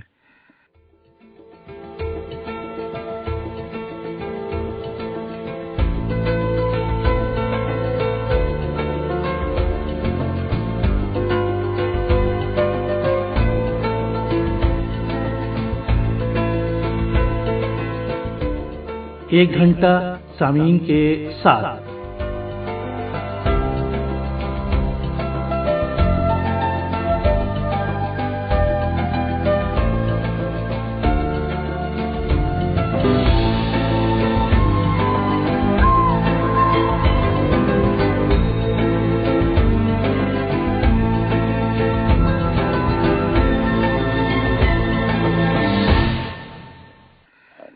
شیخ محمد منیر قمر صاحب، ماشاءاللہ آپ نے بڑی اچھی باتیں بتائیں سامعین کو. اب پروگرام کا سلسلہ، گفتگو کا سلسلہ آگے بڑھاتے ہیں. اسلام دنیا بھر کے انسانوں کے لیے رحمت، عدل و انصاف اور امن و آشتی کا علمبردار مذہب ہے. اسلام ظلم کا مخالف ہے. اسلام نے انسانی اخوت کا عقیدہ دے کر سارے جہاں کو ایک خاندان قرار دیا ہوا ہے. اسلام کی حقانیت اور صداقت سے سارے جہاں کو آگاہ کیے بغیر اسلام کا روشن تصور کس طرح پہنچے گا اپنوں اور پرایوں تک؟ ڈاکٹر صاحب، اس سلسلے میں اسلام جو ہے وہ سب سے پہلی بات یہ کہ اسلام خود اللہ رب العزت نے قرآن کریم میں بہت جگہ نفی کی کہ میں اپنے بندوں پہ ظلم نہیں کرتا. صحیح. میں اپنے بندوں پر کسی دوسرے کے لیے ظلم کو روا نہیں کرتا. جی.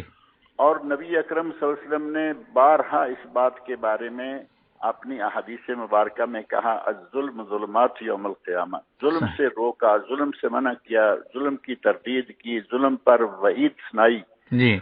اور ظلم کو اسلام میں قطعاً کسی بھی طرح قبول نہیں کیا گیا. جی.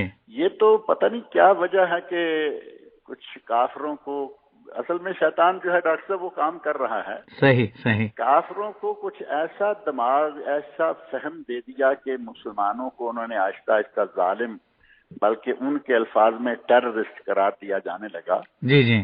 ہمیں اگر چھوٹی سی ایک آدھ مثال ہی صرف سامنے رکھیں جی تو ہمیں آسانی سے پتہ چل سکتا ہے کہ وہ انسان کسی پر ظلم کیسے کرے گا جس انسان کو اس کے نبی صلی اللہ علیہ وسلم نے چیونٹی پر ظلم کرنے سے روکا. صحیح. حدیث میں واقعہ موجود ہے کہ چیونٹی کے گروندے کو آگ لگی دیکھی تو نبی اکرم صلی اللہ علیہ وسلم کھڑے ہو گئے، صحابہ کرام سے مخاطب ہو کر فرمایا، لا ينبغي لأحد ان يعذب بالنار الا رب النار. صحیح. کسی کو اس بات کی اجازت نہیں ہے کہ وہ آگ کے ساتھ کسی کو عذاب دے، یہ صرف آگ کے مالک اور خالق کا کام ہے. جی. جس سے چیونٹی کی تکلیف گوارا نہیں ہوئی. صحیح. چھوٹا سا پرندہ ہے چڑیا. جی. صحابہ کرام رضی اللہ عنہ کے ساتھ نبی اکرم صلی اللہ علیہ وسلم سفر میں ہیں. جی. ایک چڑیا نے آ کے آپ کے سر اقدس کے اوپر، لوگوں کے اوپر اڑنا شروع کر دیا، پھڑپھڑانا شروع کر دیا. جی جی. تو نبی اکرم صلی اللہ علیہ وسلم نے محسوس کیا کہ اس کو کوئی تکلیف پہنچی ہے. جی. آپ نے ارشاد فرمایا، من فجع هذه بولدها. اللہ سوال آپ نے کیا صاحب، بس یہ کہ اس چڑیا کا بچہ اٹھا کر اس کو کس نے تکلیف پہنچائی ہے؟ جی جی. صحابہ میں سے ایک نوجوان کہتے ہیں کہ یا رسول اللہ، یہ اس کا چوزا بچہ میں اٹھا کے لایا. جی. فرمایا، ردوا ولدها الیہا، اس کا بچہ اس کو واپس دو، اس کے گھونسلے میں رکھ کے آؤ. صحیح. جس دین کے قائد، جس دین کے دنیا میں متعارف کروانے والے نبی حضرت محمد رسول اللہ صلی اللہ علیہ وسلم کی تعلیمات اس طرح کی ہوں، صحیح، اس کے بارے میں اور پھر اس کے ماننے والوں کے بارے میں کہا جائے کہ یہ ظالم ہیں، یہ ٹیررسٹ ہیں، یہ فلاں ہیں، دہشت گرد ہیں، جی، بات سمجھ میں نہیں آ سکتی. چلتے پھرتے جانوروں تک کے لیے نبی صلی اللہ علیہ وسلم نے حقوق متعین کیے. صحیح. جانور پر ظلم کو گناہ قرار دیا. جانور کے ساتھ نیکی کرنے کو آپ نے اجر و ثواب اس حد تک دیا کہ وہ جو ایک فاحشہ عورت کا واقعہ ہے اور بعض روایات میں ہے کہ وہ مرد تھا، جی، گناہگار تھا یا فاحشہ عورت تھی، گناہگار تھی، اس نے کتے کو پانی پلایا. صحیح. آپ اندازہ کرو، ایک نجس جانور ہے، جی جی، کتے کو پانی پلایا. اللہ رب العزت نے اس کے صرف اسی کام کو اتنی قدردانی سے دیکھا کہ اسے جنت میں داخل کر دیا. اللہ اکبر. یہ نبی اکرم صلی اللہ علیہ وسلم نے بیان کیا واقعہ صحیح بخاری وغیرہ میں موجود ہے. جی جی. جس دین میں جانوروں کے ساتھ اس حد تک پیار، شفقت اور سلوک کرنے کا حکم ہوگا، ترغیب دی گئی ہوگی، وہ اپنے ماننے والوں کو ظلم کے لیے کیسے چھوڑے گا؟ صحیح. اور یہ ایک نہیں، ایسے بہت سارے واقعات کتب حدیث میں موجود ہیں. نبی اکرم صلی اللہ علیہ وسلم ایک اونٹ باغ کے پاس سے گزرے تو اونٹ بلبلاتا ہوا آیا. جی. آپ سمجھ گئے کہ اس اونٹ کو کوئی شکایت ہے. جی. بلبلا رہا تھا. آپ اس کے پاس کھڑے ہو گئے، اس کے کندھے کو گردن کے پاس تھوڑا سا تھپ تھپایا. جی. تو اونٹ جو ہے وہ بالکل پرسکون ہو گیا. آپ نے فرمایا اونٹ کس کا ہے؟ جی. اونٹ کس کا ہے؟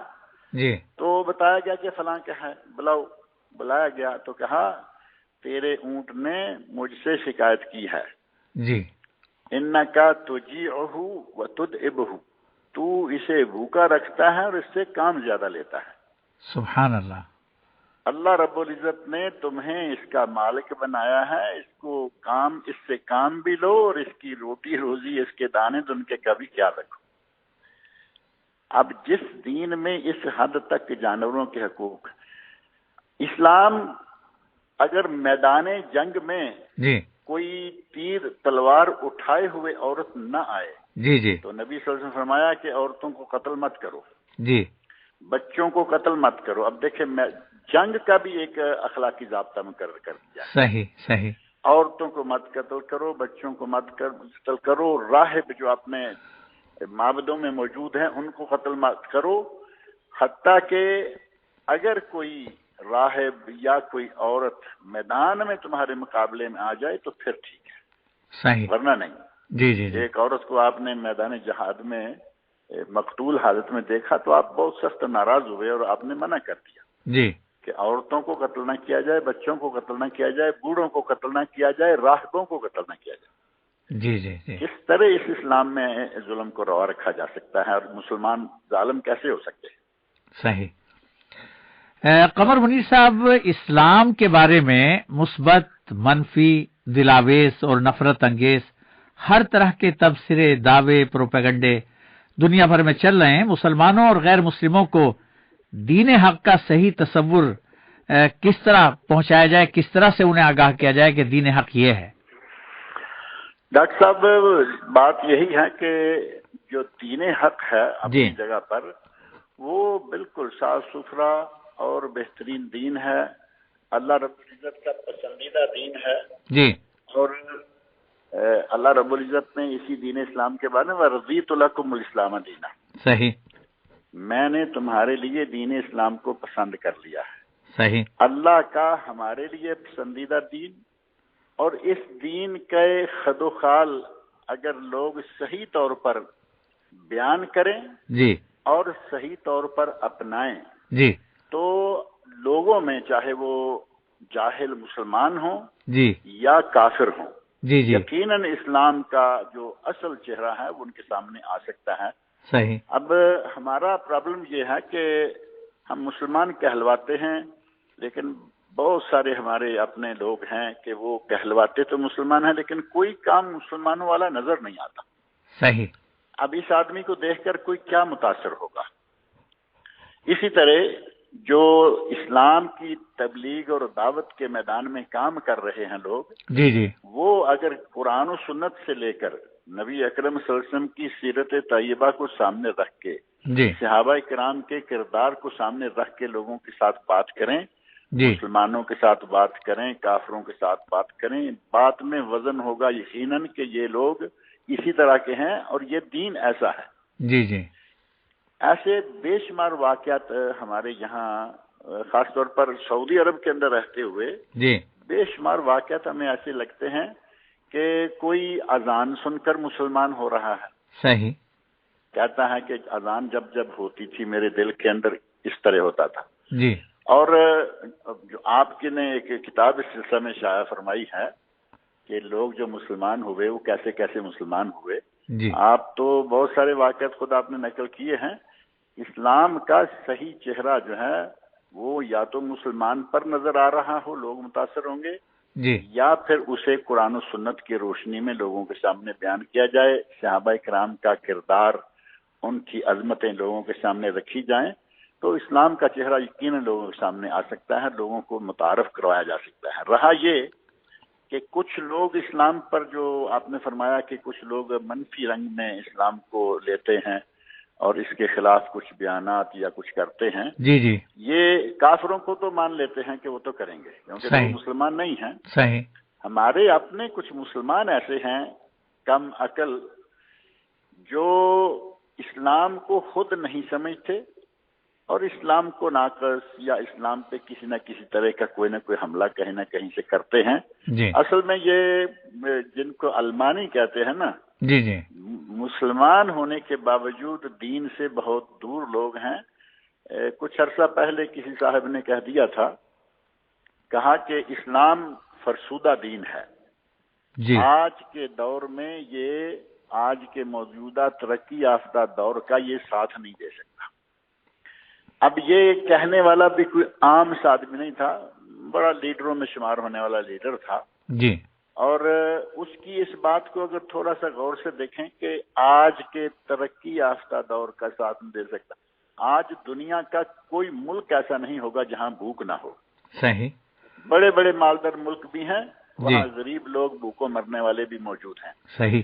اسلام ہی وہ دور ہے، اسلام کا ہی وہ دور ہے کہ حضرت عمر فاروق رضی اللہ عنہ کے زمانے میں ایسا وقت گزرا جی کہ کہیں کوئی فقیر نہیں، صحیح، کہیں کوئی بھیک مانگنے والا نہیں، حتیٰ کہ لوگ اپنے گھر سے زکوٰۃ کا پیسہ نکال کے دینے کے لیے جا رہے ہیں.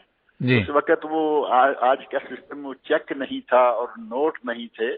صحیح. پوٹلی میں کچھ نہ کچھ سکے ہوا کرتے تھے. جی سکوں کی پوٹلی لے کے آدمی نکلتا ہے کہ میں جا کے یہ زکوٰۃ کے پیسے کسی کو دے کے آتا ہوں. جی ایک جگہ دو جگہ جہاں جا رہے ہیں لوگ آگے پوٹلی دکھا رہے ہیں کہ ہم تو خود زکوٰۃ نکالنے کے لیے جا رہے ہیں. واہ واہ واہ. جی کوئی غریب نہیں رہا. صحیح. کسی کو مفلسی کی حالت میں دیکھا نہیں گیا.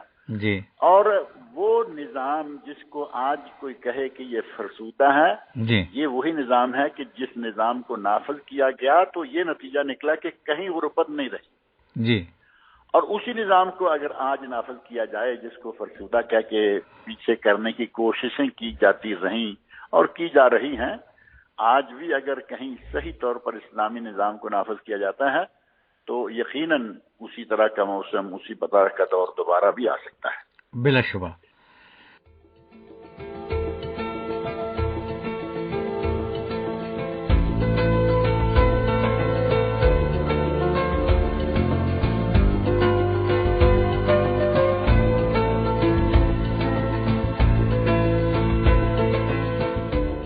ایک گھنٹہ سامعین کے ساتھ.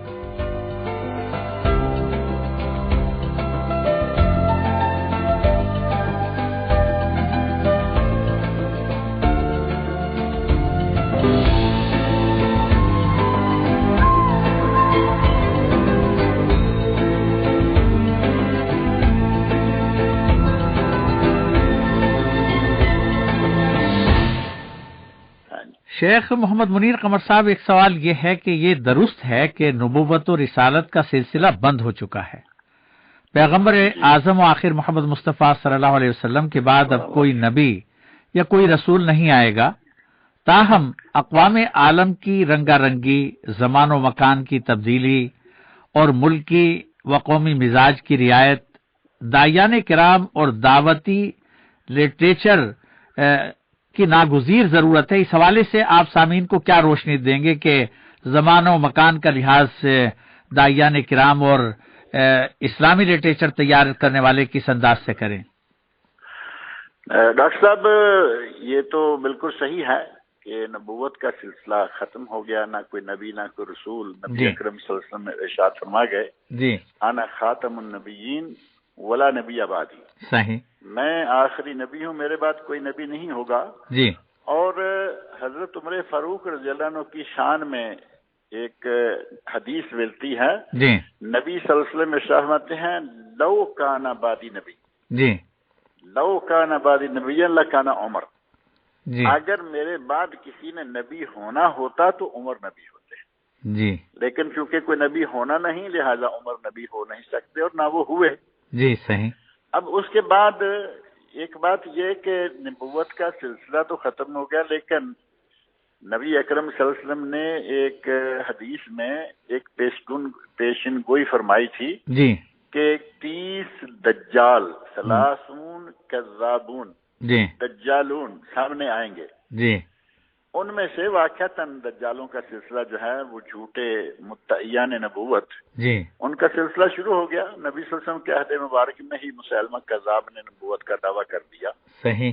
اور تفصیل میں نہیں جاتے، حضرت وحشی رضی اللہ عنہ کے ہاتھوں پر وہ قتل ہوا. صحیح. اور یہ وحشی وہی ہیں جنہوں نے حضرت امیر حمزہ رضی اللہ عنہ کو شہید کیا تھا. جی اور انہی کے ہاتھوں یہ مسلمہ کذاب مارا گیا. جی تو بعض تاریخی روایات میں سیرت کی کتابوں میں ملتا ہے کہ وحشی رضی اللہ تعالی عنہ نے جی جب سے حضرت امیر حمزہ کو شہید کیا اور خود مسلمان ہوا، جی جی آسمان کی طرف منہ کر کے نہیں دیکھتے تھے کہ مجھے اپنے رب سے شرم آتی ہے جی کہ میں نے اپنے نبی کا اتنا پیارا قتل کر دیا.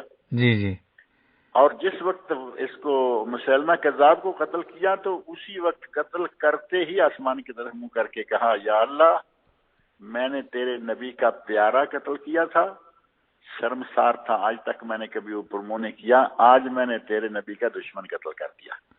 صحیح. یعنی آج میں وہ اپنی ندامت جو ہے اس کا علاج کر لیا. یہ تو نبوت اسی وقت شروع ہو گئی. ایک عورت تھی آپ کے علم میں ہے یقیناً سجاح، اس نے نبوت کا دعویٰ کر دیا جی صحیح. اور کہہ دیا کہ جی ٹھیک ہے، لا نبی آبادی کہاں ہے ہاں اور نبی یا مذکر کا صیغہ ہے جی صحیح.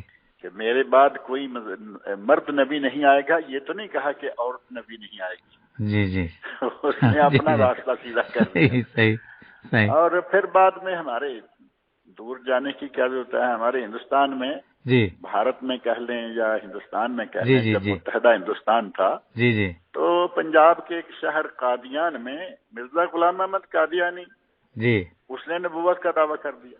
جس آدمی کو اتنا ہوش نہیں کہ میں مرد ہوں یا عورت ہوں، اس جی کے اپنے لٹریچر کی میں ایک دو تین باتیں صرف مختصر بتاتا ہوں. جی وہ کہتا ہے کہ مجھے حیض آتا ہے، جی مجھے حمل ہوا، جی میں پیدا ہو گیا. جی اب یہ ایک مرد یہ باتیں کر رہا ہے اور کہے کہ میں نبی ہوں اور اسے ماننا میں لوگ شروع کر دیں جی صحیح. تو بڑی عجیب بات ہے. یہ سلسلہ شروع ہوا، آج بھی کبھی نہ کوئی کہیں نہ کہیں یہ لوگ سر اٹھاتے رہتے ہیں. جی نبوت کا سلسلہ نبی اکرم صلی اللہ علیہ وسلم نے فرمایا میں آخری نبی ہوں، میرے بعد کوئی نبی نہیں آئے گا، کوئی رسول نہیں ہوگا.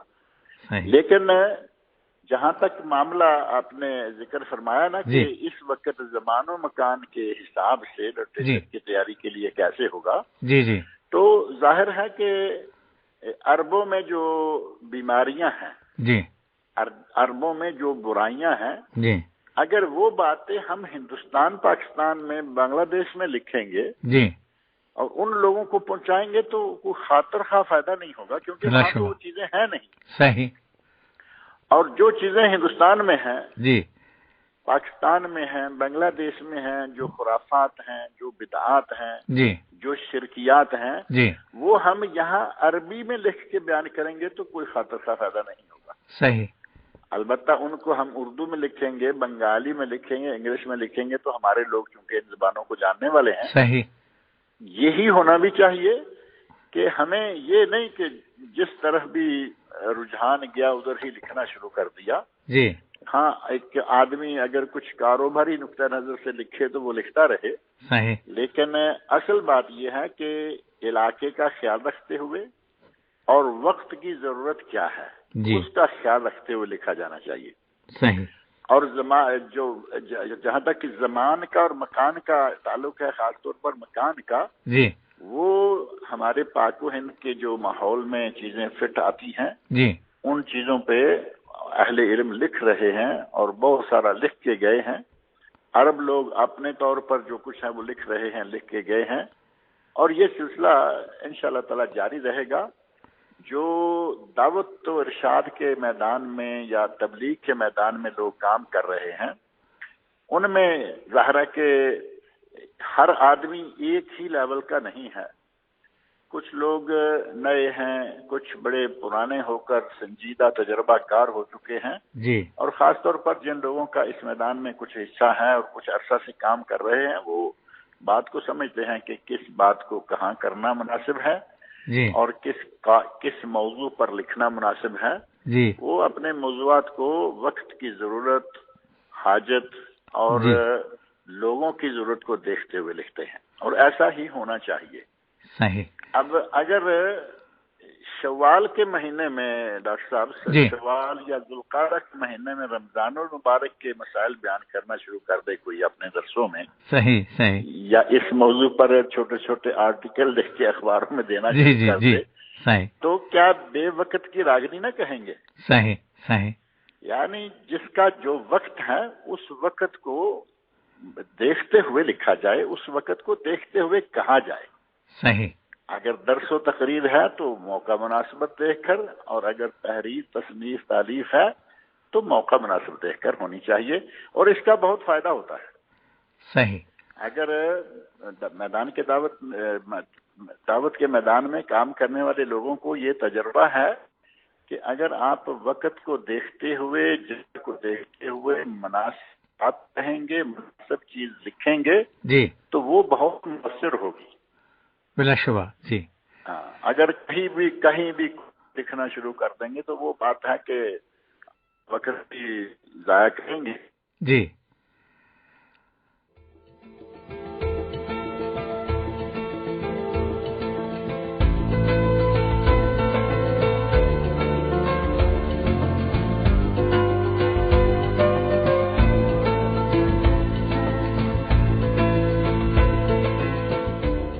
ایک گھنٹہ سامعین کے ساتھ.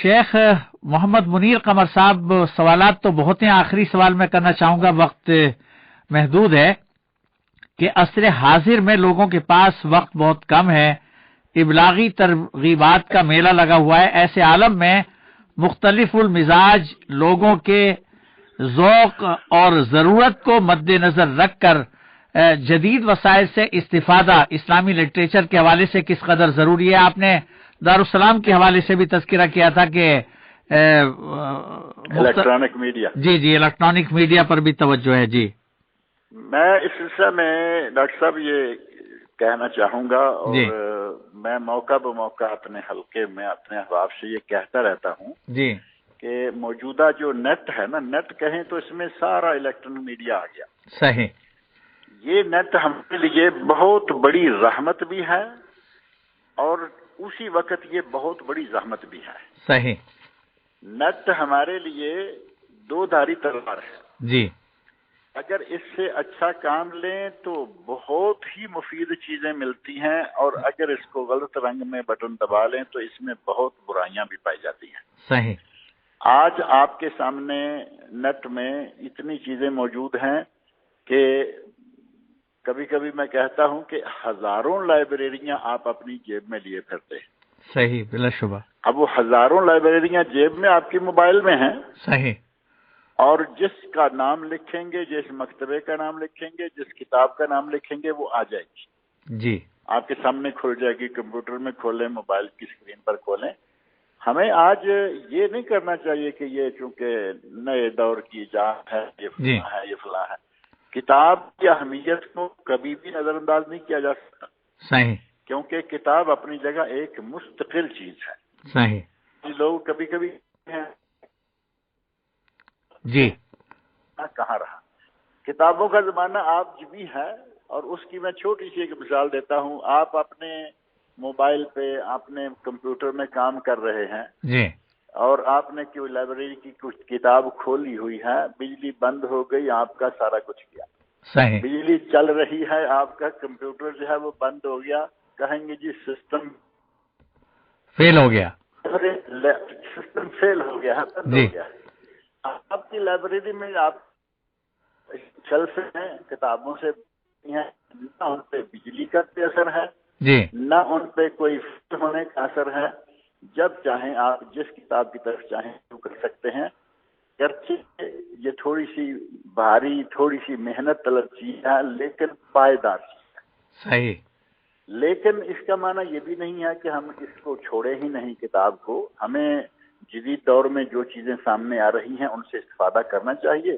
جی. اب قرآن کریم دنیا کے قرائے کرام کی آواز میں، قرآن موبائل میں، آپ کے کمپیوٹر میں، جی، تقریریں بے شمار علماء کی آپ کے کمپیوٹر میں، آپ کے موبائل میں.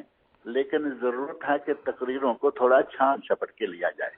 صحیح. کیونکہ تقریریں کرنے والوں میں شرک پھیلانے والے بھی ہیں، بدعات کی ترویج کرنے والے بھی ہیں، اور ساتھ ہی قرآن و سنت کی تعلیم دینے والے بھی ہیں. اگر آپ تقریریں سنیں یا کوئی چینل دیکھیں تو صرف وہ جو قرآن و سنت کی تعلیمات کے شارک ہیں.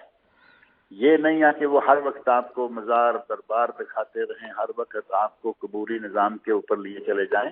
جی. ان سے بچیں. اور جہاں تک یہ گوگل ہے، جی. گوگل کو تو اب لوگوں نے کچھ نئے نئے نام بھی دینا شروع کر دیے. کہتے ہیں مفتی گوگل، جی. کوئی کہتا ہے شیخ گوگل. صحیح صحیح. اب مفتی گوگل، شیخ گوگل، جو اگر کوئی آدمی پڑھا لکھا سمجھدار اس سے فائدہ اٹھائے تو بہت فائدہ اٹھا سکتا ہے. صحیح. لیکن اگر کوئی آدمی کہے نا، آج لوگ بات سمجھتے ہیں کہ اب مولویوں کی بھی کوئی ضرورت نہیں رہی، کتابوں کی بھی کوئی ضرورت نہیں، گوگل سب کچھ ہے. گوگل میں عیسائی لکھنے والے ہیں، گوگل میں یہودی لکھنے والے ہیں، گوگل میں شیعہ لکھنے والے ہیں، گوگل میں جو انتہائی مشرکانہ عقائد رکھنے والے اور بدعات کی ترویج کرنے والے ہیں وہ لکھنے والے ہیں. یہ ہر آدمی نہیں پہچان سکتا. صحیح بات. کچھ لوگوں کی قلم بڑی کاٹدار ہوتی ہے، زبان بڑی چسکے والی ہوتی ہے. جی. لوگ اس کے پیچھے چلے جا رہے ہیں، حالانکہ وہ کوئی آدمی حدیثوں کے خلاف بک رہا ہے لیکن بڑے اسپیشل انداز سے. کوئی آدمی کسی مسئلے کو لے کے اس کو لوگوں کی نگاہ میں کمتر کرتا جا رہا ہے. جی. ان سب چیزوں سے بچتے ہوئے اگر کوئی صحیح معنوں میں آج الیکٹرانک میڈیا سے کام لیتا ہے تو یہ نعمت ہے، یہ ہمارے لیے بہترین چیز ہے. شرط یہ ہے کہ ہمارا بٹن غلط جگہ پہ نہیں لگنا. ہمارا پورا انگلی کا جی جی غلط جگہ پہ نہیں لگنا چاہیے. صحیح بات. اگر پورا غلط جگہ پہ لگ گیا تو گی ہے، اور پورا صحیح جگہ پہ لگتا رہے گا. بے شمار برتیں ہیں، تلاوتیں ہیں، تقریریں ہیں، کتابیں ہیں، دنیا بھر کے اسلامی علوم، اور ساتھ ہی ساتھ میڈیکل ہے، انجینئرنگ. آپ کو جس موضوع پہ چاہیے کام آپ لے سکتے ہیں، لیکن صرف ہوشیاری کی ضرورت ہے. صحیح. ایک جملہ صرف میں کہوں گا ڈاکٹر صاحب، کتاب کا لگتا ہے ختم ہو رہا ہے. جی. ہمارے ایک محترم ساتھی ہیں، جی. ان کے ساتھ بیٹھے ہوئے ایک بات آئی، 2 3 4 علماء کرام بیٹھے ہوئے تھے. جی. تو انہوں نے ایک بات کہی کہ آدمی متقی کب ہوتا ہے. جی. جی. تو انہوں نے جو جملہ کہا، یقین مانے کہ میرے ذہن میں آج تک سے جمع ہوا ہے. کہتے ہیں کہ جس آدمی کا جی موبائل پاک ہے وہ شخص متقی ہے. یہ بات دوبارہ دوہرا دیجئے کیونکہ آواز غائب ہو گئی تھی. جی. اچھا. کہتے ہیں کہ آدمی کی نظر پاک ہے، آدمی کے کان پاک رہیں، اور جس آدمی کا موبائل پاک ہے جی وہ آدمی متقی ہے. اب موبائل کو پاک کرنے کا معنی کیا ہے؟ موبائل میں تو سارا کچھ ہے نا. صحیح. لیکن اس کو پاک رکھنا ہے جس میں کہ میں کوئی غلط چیز اس میں سے نہیں دیکھوں گا اور صرف اچھی اور خالص اسلامی چیزیں دیکھوں گا، اس کا موبائل پاک ہے. صحیح. اور ہمارے دوسرے ایک عالم کہتے ہیں بڑے ہی بہترین انداز میں، انہوں نے کہا ہے کہ یہ موبائل لے کے اپنی جوان بہو بیٹی کو دینا ایسے ہی ہے جیسے اسے کسی غیر محرم کے ساتھ آپ نے کمرے میں چھوڑ دیا. اللہ اکبر. آپ ذرا اس بات کی گہرائی پہ جا کے دیکھیں جی کہ اگر اس کا استعمال بچے کریں تو ماں باپ کی نگرانی میں کریں، انہیں معلوم ہو یہ کیا دیکھتا ہے، کیا پڑھتا ہے، کیا کرتا ہے. جی اگر تھوڑی سی یہ نگرانی رہے جی اور آدمی خود اپنے ضمیر کو نگران رکھے، بچوں پر اپنی نگرانی رکھے، تو یہ الیکٹرانک میڈیا اس میں ہمارے لیے بہت ہی زیادہ خیر موجود ہے اور اس سے فائدہ اٹھانا چاہیے. شیخ ابو عدنان محمد منیر قمر صاحب سعودی عالمی اردو نشریات کے سامعین و سامعات کے ساتھ گفتگو کے لیے اسلامی لٹریچر کی اشاعت اور تقسیم کی اہمیت اجاگر کرنے کے لیے میں آپ کا شکر گزار ہوں. انشاءاللہ ماضی کی طرح مستقبل میں بھی آپ کی معلومات سے، مشاہدات سے، تجربات سے، محسوسات سے فائدہ اٹھاتے رہیں گے. جزاکم اللہ. انشاءاللہ. بارک اللہ فیک ڈاکٹر صاحب، بہت شکریہ آپ کا بھی اور آپ کی. سامعین کرام، یہ تھے معروف عالم دین، مبلغ، اسکالر اور مصنف شیخ ابو عدنان محمد منیر قمر صاحب، اسی پر انہیں اور لئیق اللہ خان کو پرخلوص تمناؤں کے ساتھ اجازت دیجیے۔ اللہ حافظ، والسلام علیکم ورحمۃ اللہ وبرکاتہ۔